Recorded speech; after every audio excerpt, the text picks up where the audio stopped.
எடப்பாடி பழனிசாமியை மீண்டும் இழிவுபடுத்தினால் அமைச்சர் டிஆர்பி ராஜா கடும் விளைவுகளை சந்திக்க நேரிடும் என அதிமுக முன்னாள் அமைச்சர் ஆர்பி உதயகுமார் எச்சரிக்கை விடுத்துள்ளார்.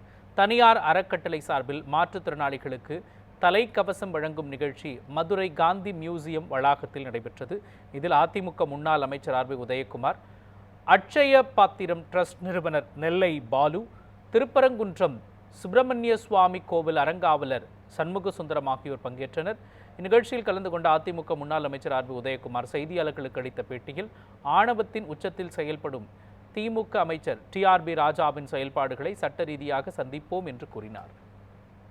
அவர் இது மாதிரி ஒரு நடவடிக்கைகளை தொடர்ந்து ஈடுபடுவது என்பது அவருக்கு அழகல்ல. தொடர்ந்து நாங்கள் அவர் ஈடுபடுவாரானால் அண்ணா திராவிட முன்னேற்ற கழக தொண்டன் பொறுத்து கொள்ள மாட்டார். ஏனென்று சொன்னால் இது அண்ணா திராவிட முன்னேற்ற கழகத்துடைய தொண்டனுடைய உணர்வை தான் இப்போதும் உறுதியாக சொல்லுகிறேன். அவர் வாபஸ் வாங்குறாரு, வாபஸ் வாங்கலை. நாங்கள் சட்ட ரீதியான இந்த அணுகுமுறையில் இன்றைக்கு நம்பிக்கை வைத்து நாங்கள் கேட்டிருக்கோம். அவர் இல்லை வாங்க பார்த்துக்கிடலாம் அப்படின்னா அதுக்கு தயாராக தானே இருக்கோம். ஒன்றும் யாருக்கு யாரும் பயந்தது இல்லை. அண்ணா திராவிட முன்னேற்ற கழக தொண்டன் ஏதாவது தலைமை விமர்சிக்கிற போது வேடிக்கை பார்த்து கொண்டு இருக்கிற தொண்டன் அல்ல அண்ணா திராவிட முன்னேற்ற கழகம்.